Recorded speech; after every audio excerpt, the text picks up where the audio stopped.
Since we are dealing with memory management techniques,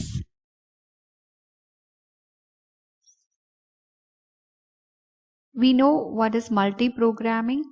Multi-programming എന്ന് പറയുമ്പോൾ multiple programs in main memory. That means degree of multi-programming എന്ന് പറയുന്ന term നമ്മൾ already പരിചയപ്പെട്ടു. And multi-programming നമ്മൾ two type of memory management techniques ആണ് പരിചയപ്പെട്ടത്. നമ്മൾ introduction പറഞ്ഞപ്പോൾ contiguous and non-contiguous. Non-contiguous.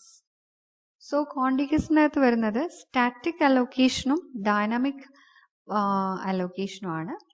Static and dynamic. So here contiguousും non-contiguousും തമ്മിലുള്ള ഡിഫറൻസ് പറയാൻ പോവാണ്. നിങ്ങൾക്കത് സ്റ്റാറ്റിക് ഒക്കെ എക്സ്പ്ലെയിൻ ചെയ്യുമ്പോൾ ഒന്നുകൂടെ ഡീറ്റെയിൽ ആയിട്ട് മനസ്സിലാവും. കോണ്ടിഗ്യൂസ് എന്ന് പറഞ്ഞു കഴിഞ്ഞാൽ a process one portion at one partition and other portion at another partition is not allowed. അതായത് നമ്മുടെ കയ്യിലൊരു പ്രോസസ്സ് ഉണ്ടെന്ന് വിചാരിക്കാം, which is of 4 MB. Okay, നമ്മുടെ മെമ്മറിയിൽ ഒരു സ്പേസിൽ 2 MB ഇപ്പോൾ ഇവിടെ ഫ്രീ ഉണ്ടെന്ന് വിചാരിക്കുക. ആൻഡ് ഇവിടെ ഒക്യുപ്പൈഡ് ആണ്. ആൻഡ് ഇവിടെ ഒരു 2 MB ഫ്രീ ഉണ്ടെങ്കിൽ ഇൻ കോണ്ടിഗ്യൂസ് അലോക്കേഷൻ ഈ ഒരു പ്രോഗ്രാമിൻ്റെ 2 MB ഇവിടെയും 2 MB ഇവിടെയും കൊടുക്കാൻ കഴിയില്ല. This is not possible. That means ഒരു പ്രോസസ്സിൻ്റെ one portion at one partition and other portion at another partition is not allowed. So non-contiguous എന്തായിരിക്കും? ഇതിൻ്റെ reverse case. Okay, so anyway we are going to discuss static allocation and fixed partitioning. Okay, so static allocation ഒരു real life example ആണ് നമ്മുടെ pizza. Okay, അതായത് ഓരോരുത്തർക്കും correct portion cut ചെയ്ത portion തന്നെയായിരിക്കും ഉണ്ടാവുക. That means number of partitions R fixed. And ഇതിൻ്റെ ഒരു പ്രത്യേകത, ഇത് 1960s നമ്മൾ യൂസ് ചെയ്തിട്ടുണ്ടായിരുന്നത്. ആൻഡ് മെയിൻ ഫ്രെയിം സിസ്റ്റത്തിൽ ഇപ്പോൾ നമ്മൾ യൂസ് ചെയ്യുന്നില്ല. എനിവേ നമുക്കിത് പഠിച്ചു പോകാനുണ്ട്. ഹിയർ നമ്മൾ പറഞ്ഞു number of partitions R fixed എന്ന് പറഞ്ഞു അല്ലേ. ഫിക്സ്ഡ് പാർട്ടീഷൻ, ദാറ്റ് മീൻസ് ഇപ്പോൾ ഇത് നമ്മുടെ മെമ്മറി ആണെങ്കിൽ ഓക്കെ, ഒരു പോർഷൻ ഓപ്പറേറ്റിംഗ് സിസ്റ്റം ലോഡ് ചെയ്ത് വെച്ചിട്ടുണ്ടായിരിക്കും. ആൻഡ് 0 1 2 3 ഓക്കെ 0 1 2 3 ഇങ്ങനെ 4 പോർഷൻസ് ഉണ്ടെങ്കിൽ 4ലും ഒന്നുകിൽ സെയിം സൈസ് ആയിരിക്കും. ദാറ്റ് മീൻസ് 8 MB 8 MB നമ്മൾ ഓരോ പോർഷനെയും 8 MB ആയിട്ട് ഫിക്സ്ഡ് പാർട്ടീഷൻ നടത്തിയിട്ടുണ്ടായിരിക്കും. അപ്പോൾ നമ്മുടെ പിസ ഈക്വൽ ആയിട്ട് കട്ട് ചെയ്തിട്ടുണ്ടായിരിക്കും. ആൻഡ് ഈക്വൽ ആവണമെന്ന് ഒരിക്കലും നിർബന്ധമില്ല. അൺഈക്വൽ ആയിട്ടും എന്ത് ചെയ്യാം, കട്ട് ചെയ്യാം. പിസ കട്ട് ചെയ്യാം എന്ന് പറയുന്ന പോലെ നമ്മുടെ മെമ്മറീനെയും കട്ട് ചെയ്യാം. Okay, so like this, here our operating system, ഒരു portion 4 MB, next 8 MB and next 8 MB and 16 MB ഇങ്ങനെ അൺഈക്വൽ ആയിട്ടും പാർട്ടീഷൻ ചെയ്യാം. പക്ഷേ ഇത് സിസ്റ്റം കോൺഫിഗർ ചെയ്യുന്ന സമയത്ത് തന്നെ എന്ത് ചെയ്തിട്ടുണ്ടായിരിക്കും, പാർട്ടീഷൻ ചെയ്തിട്ടുണ്ടായിരിക്കും. And we already know in contiguous allocation a process cannot span between 2 different partitions. അതായത് ഇവിടെ ഒരു പോർഷൻ്റെ ഒരു പ്രോസസ്സിൻ്റെ 4 MB ഇവിടെ ഒരു പ്രോസസ്സിൻ്റെ 16 MB കൂടെ അഡ്ജസ്റ്റ് ചെയ്യാൻ കഴിയില്ല. Okay, and suppose here P1 is occupied. P1 is occupied. Suppose P1 size എന്ന് പറയുന്നത് 2 MB ആണ്.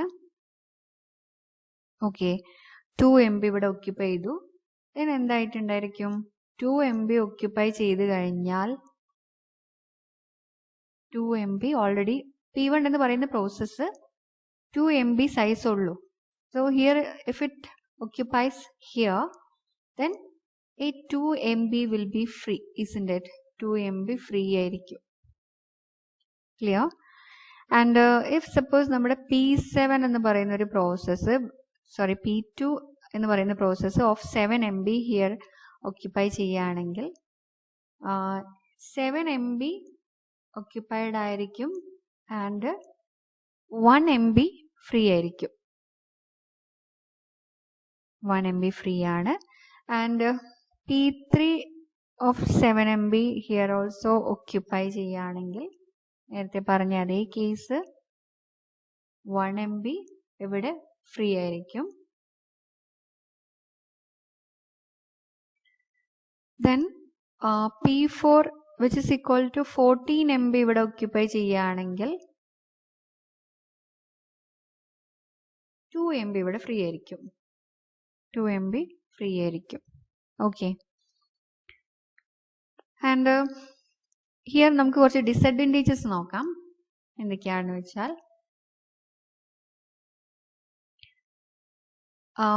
ഇവിടെ ഒന്ന് ഇത് തന്നെയാണ്. P1 occupy ചെയ്ത് കഴിഞ്ഞാൽ 2 MB occupy ചെയ്തു. So remaining 2 MB is free. Disadvantages ആണ് പറയുന്നത്. This phenomenon is called internal fragmentation. Internal fragmentation. Internal fragmentation. Okay.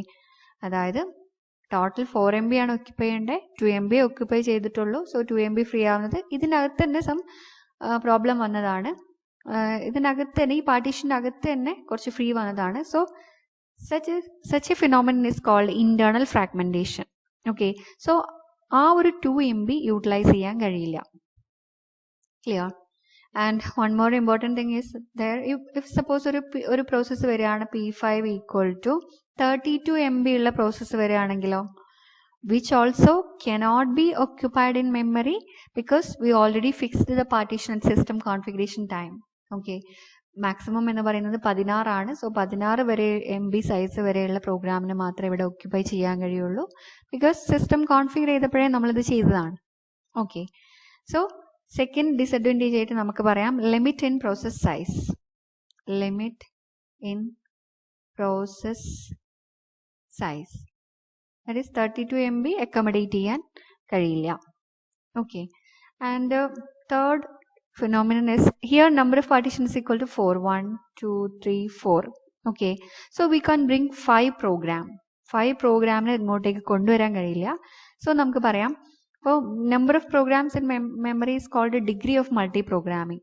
So degree of multi programming is limited.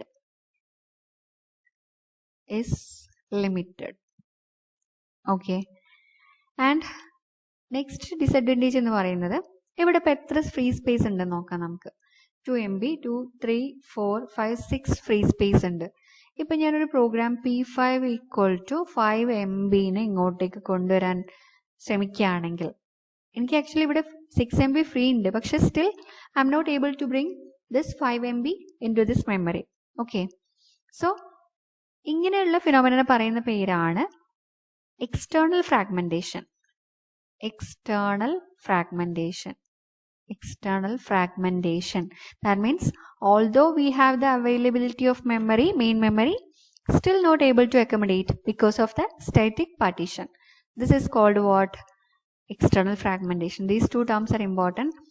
ഒന്ന് നമ്മുടെ മെമ്മറി അതിനകത്ത് തന്നെ വേസ്റ്റ് ആവുന്നത്, അടുത്തത് നമുക്ക് ഈവൻ ഇനഫ് മെമ്മറി ഉണ്ടായിരിക്കും പക്ഷെ സ്റ്റാറ്റിക് പാർട്ടീഷൻ കാരണം നമുക്കത് യൂട്ടിലൈസ് ചെയ്യാൻ പറ്റാത്ത സ്റ്റേജിനെ പറയുന്ന പേരാണ് external fragmentation.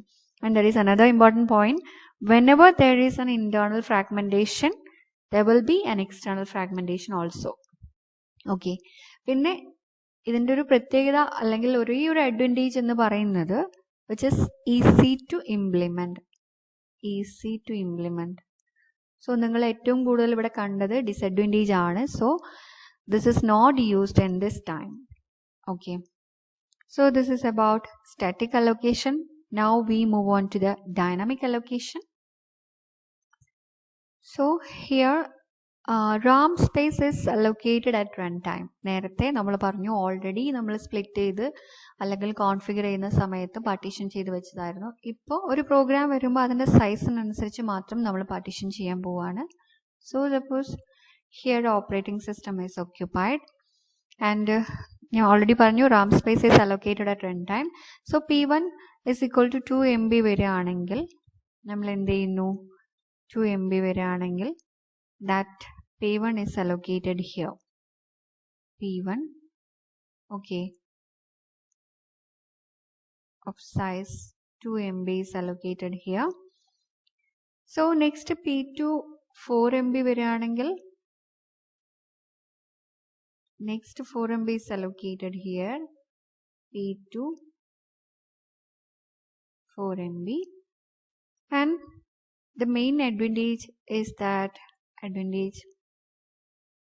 here is no internal fragmentation. No internal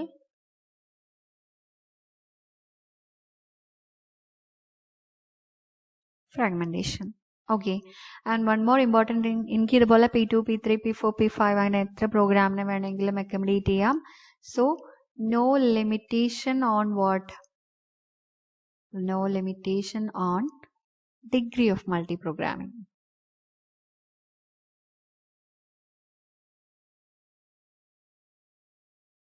Okay, and another limitation എനിക്കിപ്പോൾ ഒരു 50 അല്ലെങ്കിൽ 64 സൈസുള്ള ഒരു പ്രോസസ്സ് വരെയാണെങ്കിലും എനിക്കിതിവിടെ അലോക്കേറ്റ് ചെയ്യാം, അവിടെ സ്പേസ് ഉണ്ടെങ്കിൽ. So no limitation on process size. No limitation on process size. Okay, that means ഒരു P4 വരെയാണ്. P4 of 64 MB can be allocated here. Okay. So suppose P3 is of 8 MB is here. P4 of 4 MB is here. Okay. Then 3 disadvantages നമ്മൾ പറഞ്ഞു. ഇനി disadvantages പറയുകയാണെങ്കിൽ, if suppose P2 has completed its execution, then 4 MB will be available here. Such space is called a hall. ഒരു hall അവിടെ വരും. Okay, ഒരു 4 MB process തന്നെ വരികയാണെങ്കിൽ നമുക്ക് എന്ത് ചെയ്യാം, എവിടേക്ക് അലോക്കേറ്റ് ചെയ്യാം. ഓക്കെ, 4 MB പ്രോസസ്സ് തന്നെ വരികയാണെങ്കിൽ, ഇപ്പം എനിവേ ഇവിടെ P2 അതിൻ്റെ എക്സിക്യൂഷൻ കംപ്ലീറ്റ് ചെയ്തു, 4 MB ഇവിടെ ഫ്രീ ആണെന്ന് വിചാരിക്കുക.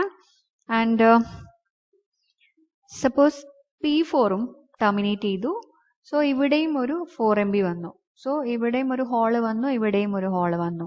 ഓക്കെ, ആൻഡ് സപ്പോസ് ഒരു P5 വരെയാണ് of 8 MB. So P2 plus P4 actually 8 MB is available here, but we know in contiguous allocation one process can't span at two different locations. ഇവിടെ ഒരു പോർഷനും ഇവിടെ ഒരു പോർഷനും കൂടെ അലോ ചെയ്യാൻ പറ്റില്ല. So this is called what?